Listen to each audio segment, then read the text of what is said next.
BA CBCS మొదటి సంవత్సరం విద్యార్థులకు స్వాగతం సుస్వాగతం. ఎకనామిక్స్ మనం డిపార్ట్మెంట్ ఆఫ్ ఎకనామిక్స్ తరఫున ఈరోజు వీడియో లెసన్ నిర్వహించుకుంటున్నాము.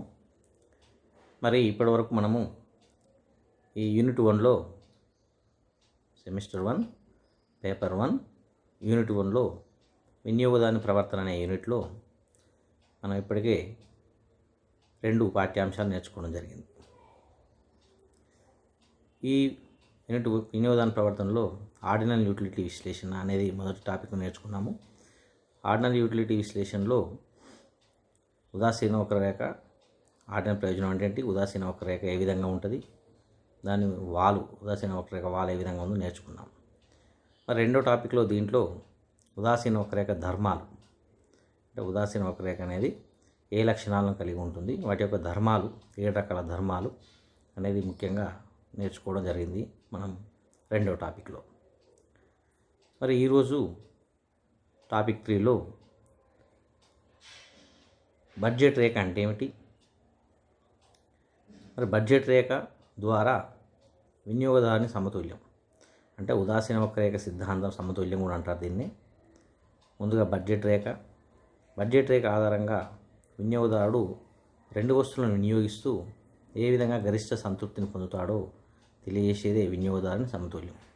కావున ఈరోజు టాపిక్లో మనం బడ్జెట్ రేఖలో మార్పులు ఎందుకు వస్తాయి, అదేవిధంగా వినియోగదారు సమతుల్యం ఏ విధంగా ఉంటాడు, బడ్జెట్ మారితే సమతుల్యం ఏ విధంగా మారుతుంది, ధరలు మారితే వినియోగ సమతుల్యం ఏ విధంగా మారుతుంది అనే అంశాలన్నీ కూడా మనం ఈరోజు టాపిక్లో నేర్చుకుంటున్నాము.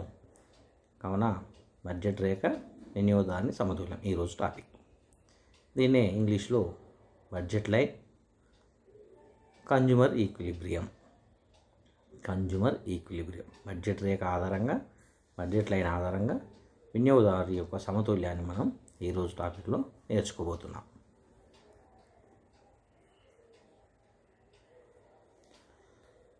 ముందుగా బడ్జెట్ లైన్ అంటే ఏమిటి, బడ్జెట్ రేఖ అంటే ఏమిటి, బడ్జెట్ రేఖ ఏ విధంగా ఉంటుంది, అదేం తెలియజేస్తుంది అనేది మనం చూద్దాం. వినియోగదారుడు ఒక నిర్దిష్టమైన ఆదాయంలో 2 వస్తువులను ఎంత పరిమాణంలో కొనుగోలు చేయగలడో వివరించే రేఖనే బడ్జెట్ రేఖ అంటారు. అంటే ఇక్కడ వినియోగదారుడు 2 వస్తువులు వినియోగం చేస్తున్నాడు. ఈ 2 వస్తువులు కొనడానికి తన యొక్క ఆదాయం, తన వద్ద ఎంత ఆదాయం ఉంది, ఆ నిర్దిష్టమైన ఆదాయము ఈ 2 వస్తువులను ఎంత పరిమాణంలో కొనుగోలు చేయగలడో వివరించే రేఖే బడ్జెట్ రేఖ. అంటే అతని యొక్క బడ్జెట్ ఆదాయ రేఖ, అతని యొక్క ఆదాయ రేఖ బడ్జెట్ రేఖ అంటాము, ఆదాయ రేఖ అంటాము, దీన్ని ధర రేఖ కూడా అని కూడా అంటారు. అంటే ఇక్కడ బడ్జెట్, అతని యొక్క బడ్జెట్ ఎంత, అతని యొక్క ఆదాయం ఎంత, ఆదాయం పెరిగితే వినియోగం పెరుగుతుంది. ఆదాయం తక్కువ ఉన్నప్పుడు 2 వస్తువులు తక్కువ కొంటాడు, ఆదాయం ఎక్కువ ఉన్నప్పుడు 2 వస్తువులను ఎక్కువ కొనుగోలు చేస్తాడు. కావున వినియోగదారుడు ఒక నిర్దిష్టమైన ఆదాయంలో 2 వస్తువులను ఎంత పరిమాణంలో కొనుగోలు చేయగలడో వివరించే రేఖనే బడ్జెట్ రేఖ అంటారు. ఇది అంటే ఈ బడ్జెట్ రేఖ అనేది వస్తువుల ధరల మీద ఆధారపడి ఉంటుంది. కావున దీనిని మనం ధర రేఖ అని కూడా అంటారు. ఎందుకు, వినియోగదారుడు తన ఆదాయంతో, ఫర్ ఎగ్జాంపుల్ 100 రూపాయల ఆదాయం ఉందనుకుందాం, 100 రూపాయల ఆదాయంతో 2 వస్తువులు కొనాలి. 2 వస్తువులు అంటే ఎక్స్ వస్తువు, వై వస్తువు. ఈ ఎక్స్ వస్తువు, వై వస్తువు ఎన్ని కొనగలడు అనేది ఆ ఎక్స్ వస్తువు, వై వస్తువు ధరల మీద ఆధారపడి ఉంటుంది. 100 రూపాయలు అతని వద్ద ఉన్నాయనుకుందాం, మార్కెట్కి వెళ్ళాడు, ఒక యాపిల్ పండు 20 రూపాయలకు ఒకటి ఉంది. అంటే తాను ఇప్పుడు కొన్న ఎన్ని వస్తాయి, 5 యాపిల్ పండ్లు వస్తాయి. ధర 20 రూపాయలు ఉన్నప్పుడు 100 రూపాయలకు 5 యాపిల్ పండ్లు వస్తాయి. ఒకవేళ ధర తగ్గింది అనుకుందాం, ధర తగ్గింది, 10 రూపాయలకు యాపిల్ పండు అయింది. అలాంటప్పుడు యాపిల్ పండ్లు 20 వస్తాయి, 10 వస్తాయి. అంటే ధర తగ్గితే ఎక్కువ యాపిల్ పండ్లు వస్తాయి. అంటే ఈ విధంగా ఈ బడ్జెట్ రేఖ వస్తువుల ధరల మీద ఆధారపడి ఉంటుంది. కావున దీన్ని ధర రేఖ అని కూడా అంటారు. బడ్జెట్ రేఖకి మరొక పేరు ధర రేఖ, ఆదాయ రేఖ కూడా అంటారు. తెలుగులో అయితే ఆదాయ రేఖ. బడ్జెట్ రేఖ వినియోగదారుని ఆదాయ స్థాయిని, అతని కొనుగోలు సామర్థ్యాన్ని తెలియజేస్తుంది. ఇక్కడ బడ్జెట్ రేఖ 2 అంశాలు తెలియజేస్తుంది. అతని యొక్క ఆదాయం, ఎంత ఆదాయం అంటే 100 రూపాయల ఆదాయం, లేదా ఆదాయం పెరిగింది అనుకోండి 200 రూపాయల ఆదాయం, ఎంత ఖర్చు పెట్టగలుగుతున్నాడు, అతడు ఆ వస్తువుల మీద ఖర్చు పెట్టగలిగే తెలియజేసేదే బడ్జెట్ రేఖ కనుక ఈ బడ్జెట్ రేఖ వినియోగదారుని ఆదాయ స్థాయిని తెలుపుతుంది. అదే కాకుండా ఆ ఆదాయంతో XY వస్తువుల కొనుగోలు సామర్థ్యాన్ని తెలుపుతుంది. కొనుగోలు సామర్థ్యం ధరల మీద ఆధారపడి ఉంది. ధరలు తగ్గితే ఎక్కువ వస్తు రాశి వస్తుంది, కొనుగోలు సామర్థ్యం పెరుగుతుంది. ధరలు పెరిగితే కొనుగోలు సామర్థ్యం తగ్గుతుంది. కావున ఈ బడ్జెట్ రేఖ అనేది అతని యొక్క ఆదాయ స్థాయిని మరియు అతను కొనుగోలు సామర్థ్యాన్ని తెలియజేస్తుంది బడ్జెట్ రేఖ. ఈ బడ్జెట్ రేఖ ఎడమ నుండి కుడికి కిందికి వాలి ఉంటుంది. బడ్జెట్ రేఖని మనం చూద్దాం. ఇది ఎడమ నుండి కుడికి కిందికి వాలి ఉంటుంది. ఉదాహరణకు చూద్దాం. మనం ఇదే ఇప్పుడు చెప్పుకున్న అంశాన్ని ఒక ఉదాహరణగా మనం పరిశీలించినట్లయితే ఒక వినియోగదారుని ఆదాయము 100 రూపాయలు. ఒక వినియోగదారుని ఆదాయము 100 రూపాయలు అయినా X వస్తువు ధర 10 రూపాయలు, Y వస్తువు ధర 5 రూపాయలు అయినా బడ్జెట్ రేఖను పొందండి. బడ్జెట్ రేఖను తయారు చేయండి. ఈ ఉదాహరణతో మనం సూత్రం ఆధారంగా బడ్జెట్ రేఖను గీయాలి. ఇక్కడ వినియోగదారుని ఆదాయము X వస్తువు ధర ఇచ్చాడు 10 రూపాయలు ఒక్కొక్క వస్తువు X వస్తువు ధర, Y వస్తువు ధర 5 రూపాయలని ఇవ్వడం జరిగింది. ఇప్పుడు వినియోగదారుడు తన మొత్తం ఆదాయాన్ని X వస్తువుపై ఖర్చు చేస్తే, వినియోగదారుడు తన 100 రూపాయల మొత్తం ఆదాయాన్ని X వస్తువు 10 రూపాయలకు వస్తుంది కదా, మొత్తం X వస్తువునే కొనుగోలు చేస్తే అప్పుడు ఎన్ని వస్తువులు వస్తాయి? అంటే ఇప్పుడు ఇది ఎన్ని వస్తువులు వస్తాయి? 100 రూపాయలు బై 10 రూపాయలు అంటే 10 వస్తువులు వస్తాయి. దీనికి సూత్రం మనం చూసినట్లయితే X వస్తువుల సంఖ్య ఈజ్ఈక్వల్ అంటే X వస్తువులు మనం అనుకోవాలి కదా, X వస్తువుల సంఖ్య ఈజ్ఈక్వల్ ఆదాయము బై X వస్తువు ధర. ఇది సూత్రం. అతని వద్ద ఉన్న ఆదాయము బై X వస్తువు కనుక్కోవాలి కనుక X వస్తువు ధర. దీన్ని ఆదాయాన్ని మనం M అంటాము, X వస్తువు ధరని PX అంటాం. M అంటే మనీ, అతను వస్తువుల కొనుగోలు కేటాయించిన మనీ, దాన్నే బడ్జెట్ కూడా అంటాం. అతని యొక్క budget money by PX. P అంటే ప్రైస్, X అంటే X వస్తువు, PX M బై PX. ఈ సూత్రంలో ప్రవేశపెట్టినట్టయితే ఆదాయం బై X వస్తువు ధర దట్ ఈజ్ గోల్డ్. మనం లెక్కలో ఇచ్చినట్టు ఆదాయం 100 రూపాయలు బై X వస్తువు ధర 10 రూపాయలు అంటే 100 బై 10 దట్ ఈజ్ ఈక్వల్ 10 వస్తువులు కొనగలడు. అంటే పూర్తిగా తన యొక్క ఆదాయాన్ని X వస్తువులు కొంటే 10 వస్తువులు కొనగలడు. కానీ ఇప్పుడు బడ్జెట్ రేఖ గీయడానికి 10 వస్తువులు అనేది X వస్తువు మీద 10 అనే ప్రాంతానికి ఒక పాయింట్ దొరికింది. ఒకవేళ వినియోగదారుడు తన మొత్తం ఆదాయాన్ని Y వస్తువుపై ఖర్చు చేస్తే, X వస్తువులు మొత్తం అయితే 10 వస్తువులు వస్తున్నాయి, X వస్తువు కాకుండా Y వస్తువు మీదనే మొత్తం 100 రూపాయలు ఖర్చు చేసినట్లయితే దీని కూడా మళ్ళీ సేమ్ అదే సూత్రం. ఇక్కడ ఏం సూత్రం వస్తుంది? X వస్తువు ఈజ్ ఈక్వల్ టు X వస్తువు కనుక్కోవాలంటే X వస్తువు ఈజ్ ఈక్వల్ టు అతని ఆదాయము బై Y వస్తువు ధర. ఎందుకంటే ఇక్కడ Y వస్తువు ధర, Y వస్తువుల సంఖ్య కనుక్కుంటున్నాం కనుక ఆదాయము బై Y వస్తువు ధరని తీసుకోవడం జరుగుతుంది. దట్ ఈజ్ ఈక్వల్ టు ఇంగ్లీష్లో చెప్పాలంటే money by M by PY. పైన అయితే M బై PX, అక్కడ X వస్తువుల సంఖ్యకు M బై PX వాడాము, ఇక్కడ Y వస్తువు సంఖ్యకు M బై PY వాడుతున్నాం. అంటే ఇప్పుడు మొత్తం లెక్కలో ఇచ్చిన ఉదాహరణలు ఇచ్చిన ప్రకారము ఆదాయం 100 రూపాయలు, M అంటే 100 బై Y వస్తువు ధర అంటే 5. కావున 100 బై 5 అంటే 20 Y వస్తువులు కొనగలుగుతున్నాడు. అంటే ఇప్పుడు పూర్తి ఆదాయం X వస్తువులు కొంటేనేమో 10 వస్తువులు వచ్చినాయి, పూర్తి ఆదాయం 100 రూపాయలు Y వస్తువే కొంటే 20 Y వస్తువులు వచ్చినాయి. అంటే ఇప్పుడు X వస్తువు మీద 10వ ప్లేసు, Y వస్తువు మీద 20వ ప్లేస్ కానిచ్చి మనం ఒక రేఖను గీసినట్లయితే దాన్నే మనం బడ్జెట్ రేఖ అంటాం. అంటే కొనగలిగే వస్తువుల యొక్క రేఖనే బడ్జెట్ రేఖ అంటాం.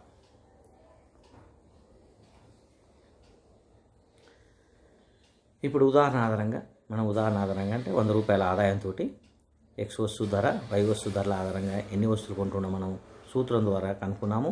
ఇప్పుడు ఆ సూత్రం ప్రకారం మనం పైన లెక్క చేస్తే కేవలం X వస్తువులు కొంటే 10 వస్తువులు వచ్చినాయి, 10 వద్ద మనం B పాయింట్ పెట్టాము. కేవలం Y వస్తువులు కొంటే 20 వస్తువులు వచ్చినాయి, అక్కడ 20 అనే కాడ A పాయింట్ పెట్టాం. ఇప్పుడు A నుంచి Bకు మనం రేఖను గీసినట్లయితే, A నుంచి కిందికి పైనుంచి కిందికి రేఖను గీసినట్లయితే దీన్ని మనం బడ్జెట్ రేఖ అంటాం. అంటే అతను ఈ రేఖ మీద ఉన్న ఏ సముదాయాన్నైనా కొనగలడు. ఏ సముదాయం బడ్జెట్ అంతే 100 రూపాయల రేఖ అన్నట్టు, ఇది 100 రూపాయల రేఖ. కాబట్టి దీన్ని మనం బడ్జెట్ రేఖగా అంటాం. OX అక్షం మీద X వస్తువులు తీసుకున్నాం, OY అక్షం మీద Y వస్తువులు తీసుకోవడం జరిగింది. ఇప్పుడు వినియోగదారుడు X వస్తువులు మాత్రమే కొనుగోలు చేస్తే B బిందువు వరకు కొనగలడు, అంటే 10 వస్తువులు కొనగలడు. లేదా Y వస్తువులు మాత్రమే కొనుగోలు చేస్తే A బిందువు వరకు కొనగలడు, అంటే 20 వస్తువులు కొనగలడు. ఈ రెండు బిందువులను కలపగా, అంటే A నుంచి Bకు ఈ రెండు బిందువులను కలపగా ఏర్పడిన రేఖనే బడ్జెట్ రేఖ అంటారు. బడ్జెట్ రేఖపై ప్రతి బిందువు సమాన ద్రవ్యాన్ని, అంటే బడ్జెట్ రేఖ మీద ఉన్న ఏ బిందువు అయినా సమాన ద్రవ్యాన్ని, అంటే అతని యొక్క ₹100 ఆదాయాన్ని సమాన ద్రవ్యాన్ని XY వస్తువుల ధరల నిష్పత్తిని తెలుపుతుంది. XY వస్తువుల ధరల ఆధారంగా ఎన్ని వస్తువులు వస్తాయో తెలుపుతుంది. కావున ఇది ఆదాయాన్ని, బడ్జెట్ను, అందుకే ఎప్పుడన్నా బడ్జెట్ లైన్ రెండు తెలుస్తుంది. ఒకటి కొనుగోలు సామర్థ్యాన్ని తెలుపుతుంది, అంటే XY వస్తువుల ధరల ఆధారంగా ఎన్ని వస్తువులు కొనగలడో తెలుపుతుంది. అదేవిధంగా తన యొక్క ద్రవ్యాన్ని తెలుపుతుంది, అంటే ఇక్కడ ₹100 ద్రవ్యం, ₹100. ఈ విధంగా బడ్జెట్ రేఖ పైన ప్రతి బిందువు సమాన ద్రవ్యాన్ని, ₹100ని మరియు XY వస్తువుల ధరల నిష్పత్తిని తెలుపుతుంది. బడ్జెట్ రేఖ XY వస్తువుల ధరలపై ఆధారపడి ఉంటుంది. X వస్తువు ధర మీద Y వస్తువు ధర మీద ఆధారపడి ఉంటుంది. కావున దీనిని ధర రేఖ అని కూడా అంటారు. అంటే బడ్జెట్ రేఖకే లేదా ఆదాయ రేఖకే మరొక పేరు ధర రేఖ. ఎందుకంటే ఇది XY వస్తువు ధరల మీద ఆధారపడి ఉంటుంది. ధరలు తగ్గితే ఎక్కువ కొనగలడు, ధరలు పెరిగితే తక్కువ కొనగలడు. కావున వాటి ధరల మీద ఆధారపడి ఉంటుంది కనుక దీన్ని ధర రేఖ అని కూడా అంటారు. బడ్జెట్ రేఖకి ఇప్పుడు 3 పేర్లు. ఒకటి బడ్జెట్ రేఖ, దీన్ని తెలుగులో ఆదాయ రేఖ అంటారు, దీన్ని ధర రేఖ అని కూడా అంటారు.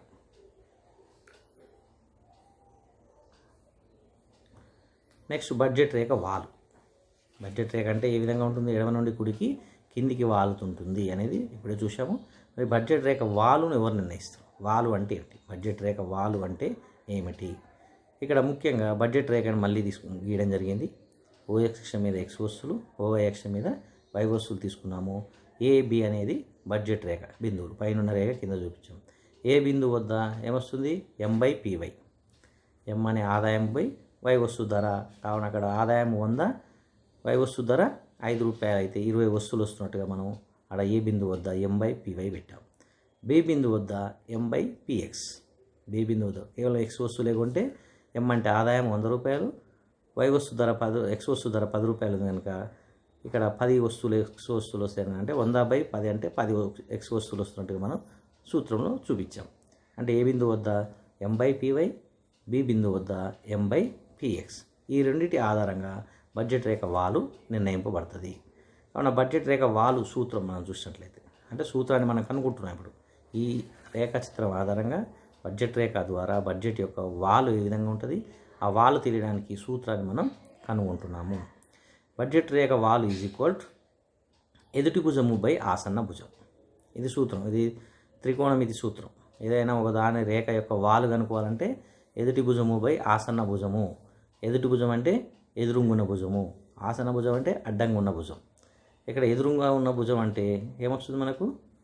PY, ఏ బిందువు వస్తుంది. ఆసన్న భుజం అంటే B బిందువు వస్తుంది. కానీ ఇప్పుడు ఈ సూత్రంలో ఎదుటి భుజం బై ఆసన్న భుజంలో మనం ప్రతిక్షేపించినట్లయితే OA ఎదుటి భుజం అంటే OA, O నుంచి ఏ భాగం ఎదుటి భుజం కనుక ఎదురుగా ఉన్నది OA/OB, అడ్డంగా ఉన్నది O నుంచి B బిందువు వరకు OB, అంటే OA/OB బిందువు మనం రాయొచ్చు. మరి దీని సూత్రం కనుక్కోవాలనుకున్నాం కనుక OA బిందువు బదులు ఏ బిందువు వద్ద ఏముంది సూత్రం మనకు? M/PY. OA బదులు ఇప్పుడు ఏం రాశాము? M/PY రాశాము. OA అంటేనే M/PY. M అంటే ఆదాయం బై ఏ బిందువు బదులు PY పెట్టాం, Y వస్తువు ధర. ఇప్పుడు OB బదులు మనం రాయొచ్చు, OB బదులు M/PX. అంటే ఇప్పుడు సూత్రంలో ఇవి ప్రతిక్షేపిస్తే M/PY డివైడెడ్ బై M/PX అనేది వస్తుంది. M/PA అంటే ఎదుటి భుజము, M/PY అనే PX అనేది ఆసన్న భుజం. ఎదుటి భుజం బై ఆసన్న భుజం రాసినట్లయితే దీన్ని ఇప్పుడు క్రాస్ మల్టిప్లికేషన్ చేయాలి. క్రాస్ మల్టిప్లికేషన్ అంటే ఇప్పుడు బై డబల్ వచ్చింది కనుక ఇప్పుడు మళ్ళీ మనం పక్కకు నెక్స్ట్ స్టెప్లో M/PY ఇంటూ, ఇప్పుడు కిందిది పైది కిందికి అవుతుంది. M/PY ఇంటూ ఇలాగనే డివైడెడ్ బై పెట్టాం, ఇక్కడ ఇంటూ పెడుతున్నాం కనుక M/PY ఇంటూ PX/PY M అవుతుంది, రివర్స్ అవుతుంది. ఎందుకంటే బైని అక్కడ తీసుకెళ్తే రివర్స్ అవుతుంది కనుక PX/M అవుతుంది. ఇప్పుడు ఎముకు క్యాన్సల్, ఇంటూ ఉంది కనుక ఇక్కడ ఎముకు పైన ఉన్న ఎముకు కింద ఉన్న ఎముకు క్యాన్సల్ అయితే ఇప్పుడు సూత్రం PX/PY. అంటే బడ్జెట్ రేఖ వాలు సూత్రము PX/PY. మనం ఈ సూత్రాన్ని మనం రాబట్టడం జరిగింది. ఈ సూత్రం ఎప్పుడైనా ఎక్కడైనా లెక్కలో బడ్జెట్ రేఖ వాలు కనుక్కోవాలంటే PX/PY మనం కనుక సూత్రంలో ప్రవేశపెడితే ఆటోమేటిక్గా దాని యొక్క వాలు తెలుస్తుంది. మనం ఇలాంటి లెక్కన చూసినట్లయితే X వస్తువు ధర ₹10, కావున 10/y వస్తువు ధర 5. 10/5 అంటే 1/2. 1/2 అంటే 1:1/2 అనేది మనకు ఆన్సరు. ఒకదానికి 2 అంటే ఒక ఎక్స్ బదులు 2y కొలుపుకోవాలి సూత్రం ప్రకారం. 1:2 అన్నట్టు దాన్ని. 1:1/2 అంటే 1:2 అంటే ఒక ఎక్స్ వస్తువు కోసం 2y వస్తువులు అనేది వస్తున్నాయి. అంటే ఈ విధంగా వాళ్ళ ద్వారా వాటి నిష్పత్తిని, ధరల నిష్పత్తిని తెలుసుకోవచ్చు. ఫర్ ఎగ్జాంపుల్ ఒక ఉదాహరణ లెక్క చూసినట్లయితే ఇక్కడ ఈ బడ్జెట్ రేఖ వాళ్ళు తెలుసుకోవడానికి ఆదాయం 100 రూపాయలు. మనం ఎలాగన్నట్లే ఎక్స్ వస్తువు ధర 10 రూపాయలు అయినా, వై వస్తువు ధర 5 రూపాయలు అయినా ధర నిష్పత్తి ఎంత? సేమ్ ఇలాంటి ఎగ్జాంపులే అదే తీసుకున్నాం. ధర నిష్పత్తి ఏమిస్తుంది సూత్రం? ఇప్పుడు ధర నిష్పత్తి కనుక్కోవాలంటే లేదా బడ్జెట్ రేఖ వాళ్ళు కనుక్కోవాలంటే px/py that is equal to px అంటే 10, py అంటే 5 రూపాయలు దట్ ఈజ్ ఈక్వల్ టు ఎంత? 5. 10/5 అంటే 2 అంటే 1:2. 1:2 అనేది రావడం జరుగుతుంది. ఇది బడ్జెట్ రేఖ అంటే ఏమిటి? బడ్జెట్ రేఖ యొక్క వాలు. నెక్స్ట్ బడ్జెట్ రేఖలో మార్పులు ఎందుకు వస్తాయి? బడ్జెట్ రేఖలో మార్పు. మరి బడ్జెట్ రేఖ ఒక రేఖ ఉంది, మరి ఆదాయం మారితే బడ్జెట్ రేఖ మారుతుంది. ఏ విధంగా బడ్జెట్ రేఖలో మార్పులు వస్తాయి అని చూసినట్లయితే బడ్జెట్ రేఖలో ముఖ్యంగా మూడు రకాల మార్పులు సంభవిస్తాయి. 3 రకాల అవకాశాలు ఉన్నాయి. మార్పులు రావడానికి కారణాలు 3 రకాలు. అంటే ఎక్స్ వస్తువు వై వస్తువు ధరలు మారినా బడ్జెట్ రేఖ మారుతుంది. వినియోగదారుని ఆదాయం మారినా బడ్జెట్ రేఖ మారుతుంది. అంటే ఎక్స్ వస్తువు ధర మారితే బడ్జెట్ రేఖ మార్పు వస్తుంది ఒకటి. వై వస్తువు ధర మారినా బడ్జెట్ రేఖలో మార్పు వస్తుంది. మూడోది ఆదాయం మారినా బడ్జెట్ రేఖలో మార్పు వస్తుంది. అంటే బడ్జెట్ రేఖలో మార్పు గల కారణాలు 3. ఒక్కొక్క కారణం రేఖాచిత్రం ఆధారంగా వివరించుకుందాం. మొదటగా ఎక్స్ వస్తువు ధర మారినప్పుడు బడ్జెట్ రేఖలో మార్పు. అంటే ఇక్కడ కండిషన్ ఏం పెట్టాము? వై వస్తువు ధరను స్థిరంగా ఉంచాము, వినియోగదారుని ఆదాయాన్ని కూడా స్థిరంగా ఉంచి కేవలం ఒకటే మార్చుతున్నాం. ఎక్స్ వస్తువు ధర మారింది, ఎక్స్ వస్తువు ధర తగ్గింది అనుకుందాం. తగ్గితే ఎక్స్ వస్తువు ధర తగ్గింది కనుక ఎక్కువ కొంటాడు. ఎక్స్ వస్తువు ధర పెరిగింది అనుకోండి తక్కువ ఎక్స్ వస్తువులు కొంటాడు. కావున బడ్జెట్ రేఖ మారుతుంది. కావున ఎక్స్ వస్తువు ధర మారినప్పుడు బడ్జెట్ రేఖలో మార్పులు మనం గమనిస్తున్నట్లయితే ముందుగా 2 కండిషన్లు పెట్టుకుంటాం. ఒకటి, వినియోగదారుని ఆదాయం స్థిరం, ఆదాయం మారతలేదు, 100 రూపాయలే ఉంది అనుకుందాం. 100 రూపాయల ఆదాయం మారతలేదు. వై వస్తువు ధర స్థిరం, వై వస్తువు ధర కూడా మారతలేదు, 5 రూపాయలు అట్నే ఉంది. ఇప్పుడు ఎక్స్ వస్తువు ధర మారితే, ఎక్స్ వస్తువు ధర ఇలాగ 10 రూపాయలు ఉంది కదా, ఎక్స్ వస్తువు ధర పెరిగితే ఏమవుతుంది, ఎక్స్ వస్తువు ధర తగ్గితే ఏమవుతుంది? అంటే ఇలా 10 రూపాయలు ఉన్నది ఎక్స్ వస్తువు ధర 20 రూపాయలు అయితే ఏమవుతుంది, లేదా 5 రూపాయలు అయితే ఏమవుతుంది అనేది మనం ఈ రేఖాచిత్రంలో చూస్తున్నాం. ఇక్కడ చూడండి, రేఖాచిత్రంలో మనం ఓఎక్స్ ఓవై, ఎక్స్ అక్షం మీద ఎక్స్ వస్తువును, వై అక్షం మీద వై వస్తువును తీసుకోవడం జరిగింది. ముందుగా ఇక్కడ 3 బడ్జెట్ రేఖలు ఉన్నాయి. ముందుగా 3 బడ్జెట్ రేఖలు గీయడం జరిగింది. ఏ బిందువు నుంచి 3 రకాల బడ్జెట్లు వచ్చినాయి. ఒకటి ఏ నుంచి మధ్యది ఏబి, రెండోది ఏ నుంచి కిందిది ఏబి1, ఏ నుంచి పైది ఏబి2. అంటే 3 రకాల ఏ నుంచి 3 రకాల బడ్జెట్ రేఖలు గీయాలి. అంటే బడ్జెట్ రేఖల మార్పులు ఎందుకు వస్తున్నాయో చూస్తున్నాయి ఇక్కడ. ముందుగా ఈ 3 రకాల బడ్జెట్లు ఎందుకు వస్తున్నాయో చూసినట్లయితే మన కారణం ఏంటి? ఇప్పుడు ఆదాయం వై వస్తువు ఆదాయం స్థిరము, అతని యొక్క ఆదాయం కూడా స్థిరం. వై వస్తువు ధర స్థిరము, వినియోగదారుని ఆదాయం స్థిరం అన్నప్పుడు ఎక్స్ వస్తువు ధరలో మారితే వస్తుంది అనుకున్నాం ముందు. ఇప్పుడు వస్తువు ధర స్థిరంగా ఉన్నప్పుడు బడ్జెట్ రేఖ ఏబి మధ్యది. వస్తువు ధర 10 రూపాయలు ఉన్నప్పుడు 10 వస్తువులు వచ్చేది కనుక ఇలాగ పై రేఖాచిత్రంలో చూసినట్టు ఏబి అనేది మొదటి బడ్జెట్ రేఖ. ఇప్పుడు ఎక్స్ వస్తువు ధర పెరిగింది అనుకుందాం. ఎక్స్ వస్తువు ధర పెరిగింది. ఎక్స్ వస్తువు ధర పెరిగితే ఏమవుతుంది? ధర పెరిగింది కనుక తక్కువ కొంటాడు, తక్కువ కొనుగోలు చేస్తాడు. కావున ఇప్పుడు ఏబి రేఖకు కిందున్న రేఖ, ఏబి రేఖకు కిందున్న రేఖ ఏబి1 రేఖను బడ్జెట్ రేఖ మారుతుంది. అంటే ఇప్పుడు ఏమవుతుంది? ధర పెరిగింది కనుక తక్కువ వస్తు రాశి కొంటాడు. ఇలాగ అప్పుడు ఓబి కొనేది ఇప్పుడు ఓబి1 కొంటాడు, అంటే తగ్గింది. ఓ నుంచి బి1కే కొంటున్నాడు. ఒకవేళ ఎక్స్ వస్తువు ధర తగ్గితే, ఎక్స్ వస్తువు ధర తగ్గింది, ఆటోమేటిక్గా ఎక్స్ వస్తువులు ఎక్కువ కొంటాడు. ఎక్కువ కొంటుండంటే అక్కడ ఏబి2 అవుతుంది. అంటే బి నుంచి బి2 రేఖ చివరి బిందువుకి వస్తుంది. కావున ఇప్పుడు ముందుగా ఓ నుంచి బి వరకు కొనేది, మధ్య బిందువు వరకు కొనేది ఫస్ట్ ధరంగా స్థిరంగా ఉన్నప్పుడు.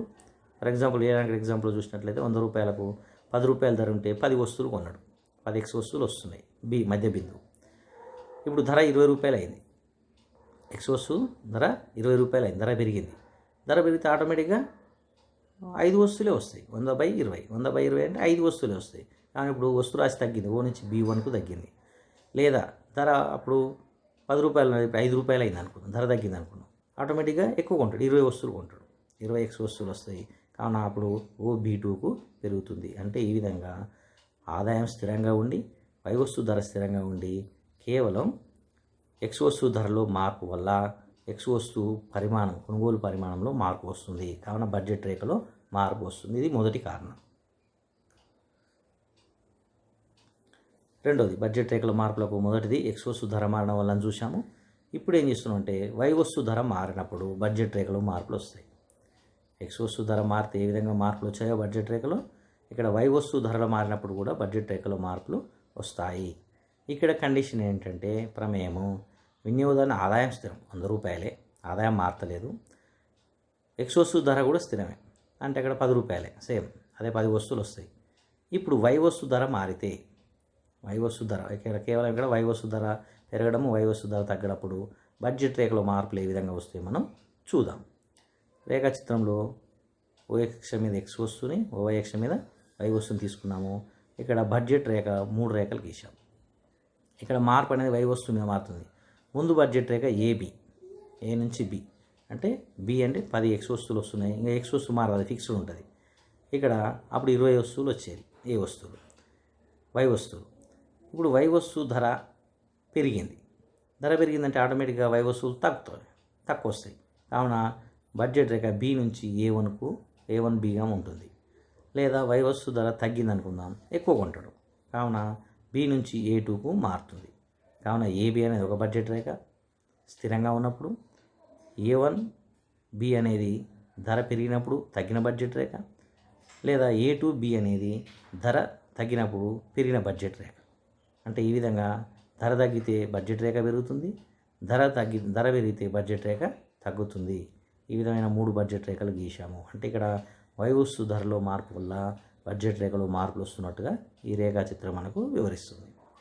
ఈ రేఖాచిత్రంలో మనం చూద్దాం. వై వస్తువు ధర స్థిరంగా ఉన్నప్పుడు బడ్జెట్ రేఖ ఏబి, మనం ఇప్పుడు చెప్పుకున్నట్టే ఏ నుంచి బికు మధ్య బడ్జెట్ రేఖ అప్పుడు స్థిరంగా ఉంది. అంటే 20 వై వస్తువులు కొంటుండు, 10 ఎక్స్ వస్తువులు కొంటుండు. ఇప్పుడు వై వస్తువు ధర పెరిగింది. వై వస్తువు ధర పెరిగితే అప్పుడు బడ్జెట్ రేఖ A1Bకు తగ్గింది. A1B బడ్జెట్ రేఖ తగ్గింది అన్నట్టు. తగ్గిందంటే ఆటోమేటిక్గా వస్తు రాశి తగ్గుతుంది. వై వస్తువు అప్పుడు ఓ నుంచి ఏ కొనేది, ఓఏ భాగం కొనేది, ఇప్పుడు OA1కు తగ్గింది, OA1కు తగ్గింది.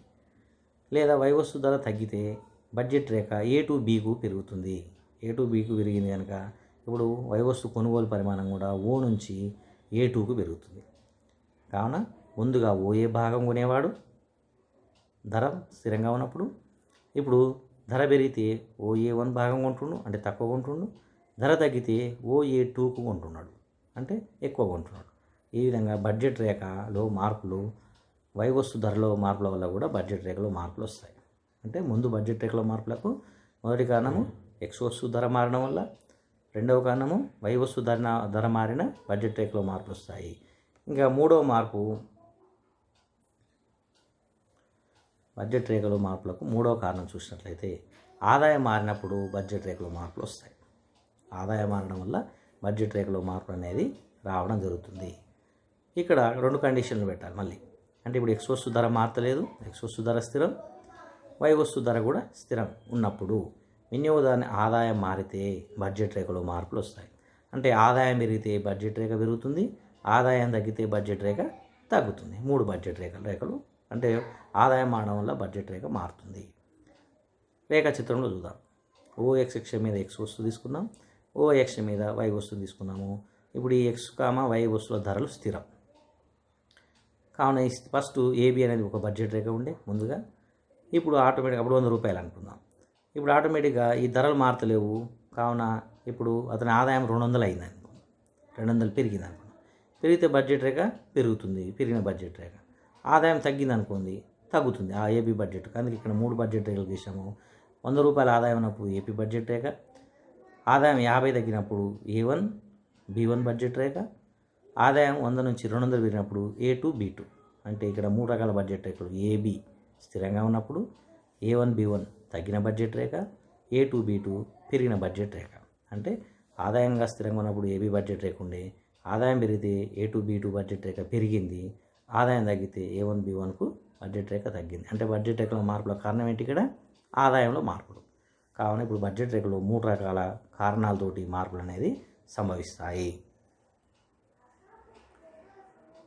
ఇప్పుడు బడ్జెట్ రేఖ ఆధారంగా బడ్జెట్ రేఖ తెలిసింది, వినియోగదారుని యొక్క ఉదాసీన వక్రరేఖ తెలిసింది. ఈ రెండింటి ఆధారంగా ఏ విధంగా సమతుల్యం ఉంటాడో చూద్దాం.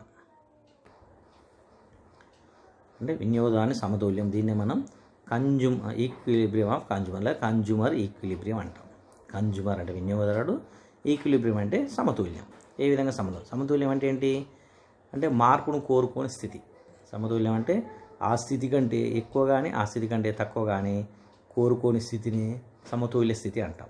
అంటే గరిష్ట తృప్తి వస్తున్నప్పుడు, గరిష్ట తృప్తి ఉన్నప్పుడు దాన్ని సమతుల్యంగా మనం గుర్తించడం జరుగుతుంది.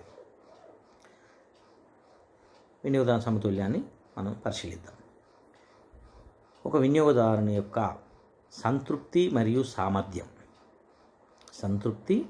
సామర్థ్యం ఎక్కడైతే సమానంగా ఉంటాయో అక్కడ వినియోగదారుడు సమతుల్యంలో ఉంటాడు. అంటే ఇక్కడ ఈ రెండు సమానం కావాలి. వినియోగదారుడు ఈ రెండు కండిషన్లు సమానమైనప్పుడు సమతుల్యంలో ఉంటాడని మనకు వివరిస్తుంది. ఏంటి? ఒకటి సంతృప్తి అంటే అతను పొందే తృప్తి గరిష్టంగా ఉండాలి. అతని సామర్థ్యం అంటే ఆదాయం, బడ్జెట్ రేఖ. సామర్థ్య రేఖ అంటేనే బడ్జెట్ రేఖ, సంతృప్తి రేఖ అంటే ఉదాసీన వక్రరేఖ. ఈ ఉదాసీన వక్రరేఖ, సంతృప్తి రేఖ, బడ్జెట్ రేఖ, సామర్థ్య రేఖ ఈ రెండు సమానంగా ఉన్నప్పుడు, అంటే ఈ రెండు స్పర్శించుకున్నప్పుడు వినియోగదారుడు సమతుల్యంలో ఉంటాడు.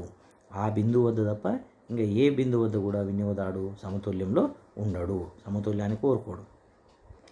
ఇక్కడ ఉదాసీన వక్రరేఖని మనం ఐసి రేఖ అంటాం, ఇండిఫరెన్స్ కర్వ్ ఐసి రేఖ. బడ్జెట్ రేఖను బిఎల్, బడ్జెట్ లైన్, బడ్జెట్ రేఖను బిఎల్ అంటాం. ఈ ఐసి మరియు బిఎల్ అంటే ఉదాసీన వక్రరేఖ, బడ్జెట్ రేఖను ఎక్కడైతే స్పర్శరేఖగా ఉంటుందో, ఎక్కడైతే స్పర్శిస్తూ ఉంటుందో అక్కడ మాత్రమే వినియోగదారుడు సమతుల్యంలో ఉంటాడు. ఇది సమతుల్య నిబంధన. ఈ రెండు సమానం కావాలి. ఏ రెండు? ఉదాసీన వక్రరేఖ మరియు బడ్జెట్ రేఖ ఈ రెండు సమానమైన బిందువు వద్ద వినియోగదారుడు సమతుల్యంలో ఉంటాడు. అంటే మనకు ఉదాసీన వక్రరేఖ ద్వారా వినియోగదారుని సమతుల్యాన్ని మనం తెలుపుతున్నప్పుడు ఉదాసీన వక్రరేఖ, బడ్జెట్ రేఖ సమానమైనప్పుడు, స్పర్శరేఖగా ఉన్నప్పుడు వినియోగదారుడు సమతుల్యంలో ఉండి గరిష్ట తృప్తిని పొందుతాడు. మరి వినియోగదారుని సమతుల్యాన్ని తెలియజేయడం కోసం కొన్ని ప్రమేయాలు, ఈ సిద్ధాంతాన్ని నిరూపించడానికి కొన్ని ప్రమేయాలు అనేది పెట్టుకోవడం జరిగింది. ప్రమేయాల ఆధారంగా వినియోగదారు సమతుల్యాన్ని వివరిస్తున్నాం మనం. మొదటి ప్రమేయం చూసినట్లయితే వినియోగదారుడు హేతుబద్ధంగా వ్యవహరిస్తాడు. ఇవి కామన్, ప్రతిదానికి వినియోగదారుడు హేతుబద్ధత అంటే గరిష్ట తృప్తిని ధ్యేయంగా కలిగి ఉంటాడు. ఎవరు కూడా తక్కువ తృప్తిని కోరుకోరు. అందుకే హేతుబద్ధ వినియోగదారుడు గరిష్ట తృప్తిని ధ్యేయంగా పెట్టుకుంటాడు. వినియోగదారుడు అయితే గరిష్ట తృప్తి, అమ్మకందారుడు అయితే గరిష్ట లాభార్జన. ఈ రెండు ధ్యేయాలు. అందుకే హేతుబద్ధంగా ఉంటాడు, హేతుబద్ధంగా ఉండాలి అంటే గరిష్ట తృప్తి కోసం ప్రయత్నిస్తుంటాడు అనేది మొదటి ప్రమేయం. రెండవది, వినియోగదారుని ఆదాయం స్థిరం. అంటే మనం ఈ సిద్ధాంతాన్ని పరిశీలిస్తున్నప్పుడు అతని ఆదాయం మారదు, బడ్జెట్ రేఖ స్థిరంగా ఉంటుంది. అంటే 100 రూపాయలు ఖర్చు పెట్టాలనుకుంటే 100 ఉంటుంది. అది 50 రూపాయలు తగ్గదు, 100 రూపాయల నుంచి 200కు పెరగదు. అందుకే రెండవ ప్రమేయం ఏంటంటే బడ్జెట్ రేఖ స్థిరము. మూడవది, X, Y వస్తువుల ధరలు స్థిరంగా ఉంటాయి. అంటే మనం ఈ సిద్ధాంతాన్ని పరిశీలిస్తున్నప్పుడు X వస్తువు ధర స్థిరం మారదు, Y వస్తువు ధర కూడా స్థిరం మారదు. అంటే ఈ విధంగా ఆదాయాలు మారవు, X వస్తువు ధర మారదు, Y వస్తువు ధర మారదు. మరొక ప్రమేయం చూసినట్లయితే వినియోగదారుని అభిరుచులు అలవాట్లు స్థిరంగా ఉంటాయి. అంటే అభిరుచులు అలవాట్లు అనేది స్థిరంగా ఉంటాయి. అంటే తాగుబోతుల మీద పనిచేయదు ఈ సిద్ధాంతం. అంటే వాళ్ళ అభిరుచులు అలవాట్లు మారకూడదు. ఈ సిద్ధాంతాన్ని పరిశీలిస్తున్నప్పుడు వాళ్ళు అంతకుముందు ఏ అభిరుచితో అయితే ఉన్నారో అదే అభిరుచిని కలిగి ఉంటారనేది ప్రమేయం. ఈ ప్రమేయం ఆధారంగా వినియోగదారుని సమతుల్యాన్ని మనం తెలుసుకుందాం.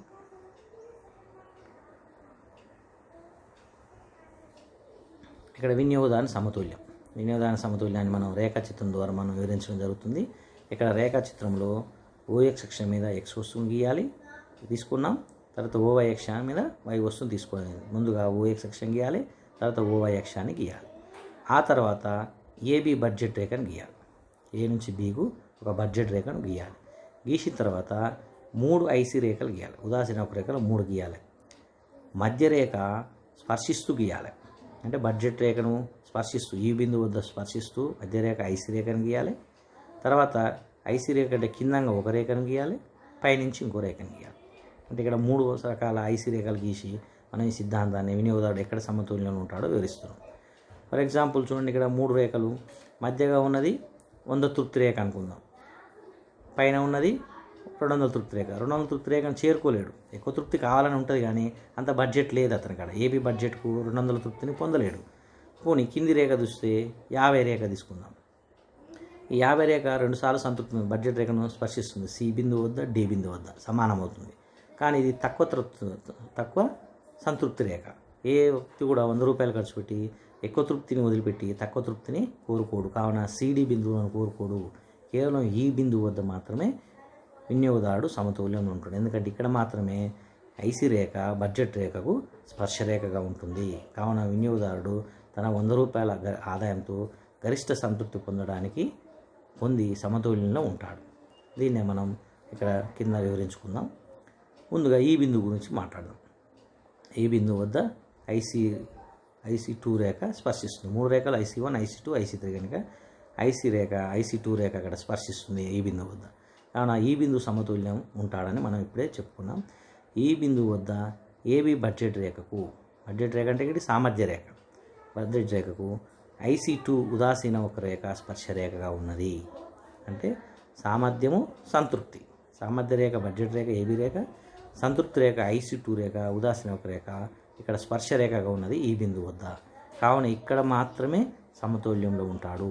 ఇక్కడ వినియోగదారుడు ఓఎక్స్ వస్తువులను ఈ బిందువు నుంచి మనం ఎక్స్ అక్షాన్ని గీసినాం, వై అక్షాన్ని గీసినాం. అంటే ఎక్స్ వస్తువులు ఎన్ని కొంటున్నాడు, వై వస్తువులు ఎన్ని కొంటున్నాడో మనం గీయడం జరిగింది. ఇక్కడ ఈ బిందువు వద్ద ఓఎక్స్ పరిమాణంలో ఎక్స్ వస్తు రాశి కొంటున్నాడు, ఓవై పరిమాణంలో వై వస్తువులను కొనుగోలు చేస్తూ సమతుల్యంలో ఉంటాడు. అంటే ఈ సమతుల్య బిందువుకు ఇక ఏ బిందువు అయినా అంటే ఈ కాంబినేషన్ మార్చడు. ఇక్కడ మాత్రమే గరిష్ట తృప్తి పొందుతాడు. ఓఎక్స్ వస్తు రాశి, ఓవై వస్తు రాశి పొందుతూ గరిష్ట తృప్తిని పొందడం జరుగుతుంది. ఈ బిందువు కాకుండా వేరే బిందువుల వద్ద ఎందుకు గరిష్ట తృప్తి పొందడు మనం ఒకసారి పరిశీలించినట్లయితే, సిడి బిందువుల వద్ద సి, డి బిందువులు కింది రేఖ, మనకు ఈ బిందువు రేఖ ఐసీ రేఖ కంటే కిందిది ఐసీ1 రేఖ, సిడి బిందువులు ఇది తక్కువ తృప్తి రేఖను తెలియజేస్తున్నాయి. కనుక సిడి బిందువుల వద్ద ఏబి బడ్జెట్ రేఖకు ఐసీ1 ఉదాసీన రేఖ స్పర్శ రేఖగా ఉన్నప్పటికీ స్పర్శిస్తుంది. సి బిందువు వద్ద సమతుల్యం, డి బిందువు వద్ద సమతుల్యం ఉంది. కానీ ఈ సమతుల్యాన్ని కోరుకోడు. ఎందుకంటే ఇది తక్కువ స్థాయి సంతృప్తిని ఇస్తుంది కనుక దీన్ని కోరుకోడు. కావున ఈ బిందువు, సి బిందువు, డి బిందువులు 3 సమతుల్యాలు ఉన్నాయి. ఈ 3 సమతుల్యాల్లో ఈ బిందువు సమతుల్యాన్ని మాత్రమే కోరుకుంటూ గరిష్ట సమతుల్యం పొందుతాడు. సిడి బిందువుల వద్ద ఈ 2 స్పర్శించుకున్నా అక్కడ సమతుల్యంలో ఉండడు. ఎందుకు ఉండడంటే అది తక్కువ సంతృప్తిని ఇస్తుంది. హేతుబద్ధ వినియోగదారుడు తక్కువ సంతృప్తిని కోరుకోడు. అందుకే సిడి బిందువుల వద్ద సమతుల్యంలో ఉండడు. ఈ బిందువు వద్ద మాత్రమే సమతుల్యంలో ఉంటాడు. ఈ సమతుల్యం ఉన్నప్పుడు మనకు 3 రకాల సంఘటనలు కనపడతాయి. ఈ సమతుల్యం ఉన్న ఈ బిందువు వద్ద మనకు 3 రకాల సంఘటనలను మనం 3 సమానమవుతున్నాయి ఏంటి చూసినట్లయితే, ఈ బిందువు వద్ద సమతుల్య సూత్రం అనేది వినియోగదారుని సంతృప్తి ఈజ్వల్ ఆదాయం. ఫస్ట్ ఈ బిందువు వద్ద ఏం జరుగుతుంది, అతని యొక్క సంతృప్తి ఐసీ రేఖ, ఆదాయ రేఖ బడ్జెట్ రేఖ సమానమైన. ఈ బిందువు వద్ద ఐసీ రేఖ మరియు ఏబి బడ్జెట్ రేఖ సమానమైన, అంటే సామర్థ్యము, సంతృప్తి సమానమైన. మొదటిది. ఈ బిందువు వద్ద ఇంకేం జరుగుతుందంటే ఉదాసీన ఒక రేఖ బడ్జెట్ రేఖ వాలు, ఉదాసీన ఒక రేఖలు కూడా సమానమైనవి. అదేవిధంగా ఇక్కడే ఉపాంత ప్రతిస్థాపన రేటు బడ్జెట్ రేఖ వాలు. అంటే ఈ బిందువు సమతుల్యంలో మనకు 3 రకాల సంఘటనలు ఉన్నాయి. ఒకటి అతని సంతృప్తి అతని ఆదాయం ఉంటుంది అక్కడ. అదేవిధంగా ఉదాసీన ఒక రేఖ బడ్జెట్ రేఖ వాలు ఉంటుంది. అదే కాకుండా ఉపాంత ప్రతిస్థాపన రేటు బడ్జెట్ రేఖ వాలు ఉంటుంది.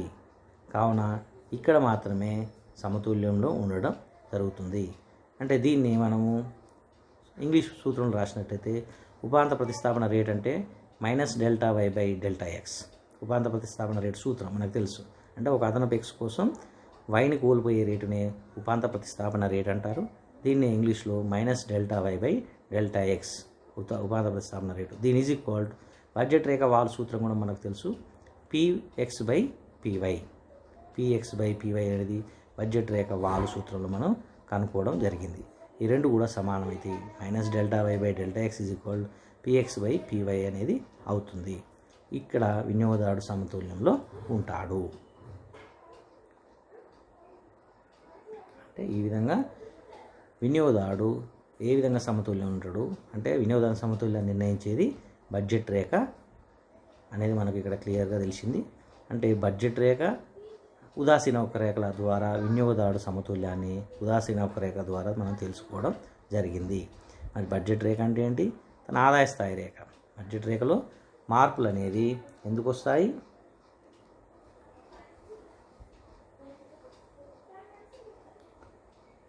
ముందుగా మనం ఈరోజు క్లాసులో బడ్జెట్ రేఖ అంటే ఏంటి, బడ్జెట్ రేఖ అంటే ఏంటి దాని ఉదాహరణ ద్వారా మనం తెలుసుకోవడం జరిగింది. బడ్జెట్ రేఖ అనేది అతని యొక్క కొనుగోలు శక్తిని తెలియజేసే రేఖ, కొనుగోలు సామర్థ్యాన్ని తెలిపే రేఖ. ఈ కొనుగోలు సామర్థ్యాన్ని తెలిపే రేఖ రెండు అంశాల మీద ఆధారపడి ఉంటుంది. అది అతని యొక్క ఆదాయం మీద ఆధారపడి ఉంటుంది, అదేవిధంగా X వస్తువు Y వస్తువు ధరల నిష్పత్తి మీద ఆధారపడి ఉంటుందని కూడా మనం చూసాం. ఈ ఉదాహరణ ద్వారా బడ్జెట్ రేఖను గీసాము. ఇక్కడ A, B బిందువుల వరకు కేవలం X వస్తువులు కొంటే B బిందువు వరకు 10 వస్తువులు కొనగలడు. 10 రూపాయల ధర ఉంది కనుక 100 రూపాయల ఆదాయంతో. కేవలం Y వస్తువులు కొంటే A బిందువు వరకు 5 రూపాయల ధర ఉంది కనుక 20 వస్తువులు Y వస్తువులు కొనగలడు. కావున ఈ రెండింటిని కలిపి గీసే రేఖే బడ్జెట్ రేఖ మనం తెలుసుకున్నాం. తర్వాత బడ్జెట్ రేఖ వాలు. అంటే బడ్జెట్ రేఖ వాలు అంటే ఏ విధంగా ఎదుటి భుజము బై ఆసన భుజం అనేది మనం ఈలంక రేఖా చిత్రంలో చేసిన ప్రకారము మన సూత్రంలో ఎదుటి భుజం అంటే M/Py/M/Px వీటి ఆధారంగా మనం సూత్రం కనుక్కోవడం జరిగింది. బడ్జెట్ రేఖ వాల్ సూత్రం ఏమొచ్చింది మనకు చివరికి Px/Py అంటే X వస్తువు ధర బై Y వస్తువు ధరతో చేస్తే బడ్జెట్ రేఖ వాలు తెలుస్తుంది. దీని ఎగ్జాంపుల్లో కూడా మనం చూడడం జరిగింది. ఇది బడ్జెట్ రేఖ వాలు. నెక్స్ట్ బడ్జెట్ రేఖలో మార్పులు ఎందుకు వస్తాయో కూడా మనం చూసాం. బడ్జెట్ రేఖలో మార్పులకు రావడానికి ప్రధాన కారణం ఏంటంటే 3 రకాల కారణాలు ఉన్నాయి. ఒకటి X వస్తువు ధర మారినా బడ్జెట్ రేఖలో మార్పు వస్తుంది. X వస్తువు ధర మారినా బడ్జెట్ రేఖలో మార్పులు. X వస్తువు ధర పెరిగితేనేమో X వస్తువులు తక్కువ కొనుగోలు చేస్తాడు, X వస్తువు ధర తగ్గితే X వస్తువులు ఎక్కువ కొనుగోలు చేస్తాడు. కావున బడ్జెట్ రేఖలో మార్పులు రావడానికి కారణం ఏంటంటే ఎక్కువ X వస్తువు ధరలో మార్పులు. రెండవది Y వస్తువు ధరలో మార్పులు. Y వస్తువు ధర మారినా కానీ బడ్జెట్ రేఖలో మార్పులు వస్తాయి. బడ్జెట్ రేఖ ప్రకారము మనకు X వస్తువు ధర పెరిగితే తక్కువ Y వస్తువులు కొంటాడు, Y వస్తువు ధర తగ్గితే Y వస్తువులు ఎక్కువ కొనుగోలు చేస్తాడు. కావున Y వస్తువు ధరల మార్పులలో కూడా బడ్జెట్ రేఖలో మార్పులు సంభవిస్తాయి. మూడవది కారణం బడ్జెట్ రేఖలో మార్పులు. బడ్జెట్ రేఖ ఆదాయం పెరిగితే బడ్జెట్ రేఖ పెరుగుతుంది, ఆదాయం తగ్గితే బడ్జెట్ రేఖ తగ్గుతుంది. కావున ఆదాయంలో మార్పుల వల్ల బడ్జెట్ రేఖలో మార్పులు వస్తాయి. మరి వినియోగదారు సమతుల్యం అనేది అంటే ఎక్కడైతే బడ్జెట్ రేఖ మరియు ఉదాసీన వక్రరేఖ సమానంగా ఉంటాయో ఆ సమానంగా ఉన్నప్పుడు ఉదాసీన వక్రరేఖ బడ్జెట్ రేఖ అంటే కొనుగోలు సామర్థ్యము మరియు సంతృప్తి సమానంగా ఉన్నప్పుడు వినియోగదారుడు సమతుల్యంలో ఉంటాడు. దానికి ప్రమేయాలు కూడా తీసుకొని ప్రమేయాల ఆధారంగా సిద్ధాంతాన్ని నిరూపించాం. ఇక్కడ AB రేఖ బడ్జెట్ రేఖ, IC1 IC2 IC3లు సమోత్పత్తి రేఖలు ఉదాసీన వక్రరేఖలు. ఈ ఉదాసీన వక్రరేఖలు ఈ బిందువు వద్ద మధ్య IC రేఖ మధ్య ఈ బిందువు వద్ద సమతుల్యంలో ఉన్నది. అంటే ఈ రెండు స్పర్శించుకున్నది బడ్జెట్ రేఖ ఉదాసీన వక్రరేఖ. ఇక్కడ మాత్రమే సమతుల్యం ఉంటాడు. మిగతా CD బిందువుల వద్ద సమానమైన ఇక్కడ సమతుల్యాన్ని కోరుకోడు. ఎందుకంటే ఇది తక్కువ స్థాయి సంతృప్తిని తెలుస్తుంది కనుక తక్కువ తృప్తితో ఎవరు కూడా సమతుల్యంలో ఉండడు. కావున దాన్ని CD బిందువుల వద్ద సమతుల్యంలో ఉండడు. కేవలం ఈ బిందువు వద్ద మాత్రమే స్పర్శరేఖగా ఉన్నది కనుక అక్కడ సమతుల్యంలో ఉంటాడు. ఈ సమతుల్యంలో అతని సంతృప్తి అతని ఆదాయం సమానమవుతున్నాయి. ఉదాసీన వక్రరేఖ = బడ్జెట్ రేఖ వాలు ఉంటుంది. ఇక్కడే ఉపాంత ప్రతిస్థాపన రేట్ = బడ్జెట్ రేఖ వాలు. ఇక్కడే మనము -Δy/Δx = Px/Py ఉంటుంది. ఈ విధంగా వినియోగదారుడు సమతుల్యాన్ని ఉదాసీన వక్రరేఖ ద్వారా మనం తెలుసుకోవడం జరిగింది. అంటే ఇక్కడ వినియోగదారు సమతుల్యం ద్వారా మనకు ఎగ్జామ్లో కూడా క్వశ్చన్ ఏ విధంగా వస్తుందంటే ఉదాసీన వక్రరేఖ సహాయంతో వినియోగదారుని సమతుల్యాన్ని వివరించండి. ఉదాసీన వక్రరేఖ సహాయంతో వినియోగదారుని సమతుల్యాన్ని వివరించండి అన్నప్పుడు మనం ఉదాసీన వక్రరేఖ అంటే ఏమిటో రాయాలి, ఉదాసీన వక్రరేఖ ఏ విధంగా ఉంటుందో మనం చూపించాలి. ఆ తర్వాత బడ్జెట్ రేఖ అంటే అతని సమతుల్యం తెలుసుకోవాలంటే మనకు బడ్జెట్ రేఖ అనేది ఏ విధంగా ఉంటుంది, ఆ బడ్జెట్ రేఖలో మార్పులు ఎందుకు వస్తాయి, ఆ తర్వాత వినియోగదారుని సమతుల్యము అంటే ఈ రెండు సమానమైతూ ఏ విధంగా సమతుల్యం ఉండడు, వినియోగదారుని సమతుల్య రేఖను గీసి వివరించాలి. అంటే మనకు ఎగ్జామ్లో ఏ విధంగా ప్రశ్న అడిగితే ఆ విధంగానే మనం ఆన్సరు చూపించాలి. ఒకవేళ ఉదాసీన వక్రరేఖ ధర్మాల గురించి అడిగిన అనుకోండి, ఉదాసీన వక్రరేఖ ధర్మాలు అంటే కేవలం ధర్మాల వరకు 7 రకాల ధర్మాలున్నాయి లేదా లక్షణాలున్నాయి అవి చూపిస్తే సరిపోతుంది. వినియోగదారుని సమతుల్యం చూపించినప్పుడు మాత్రం ఉదాసీన వక్రరేఖ చూపించాలి, బడ్జెట్ రేఖను చూపించాలి, ఈ రెండు కలిపి సమతుల్యాన్ని కూడా చూపించాలి.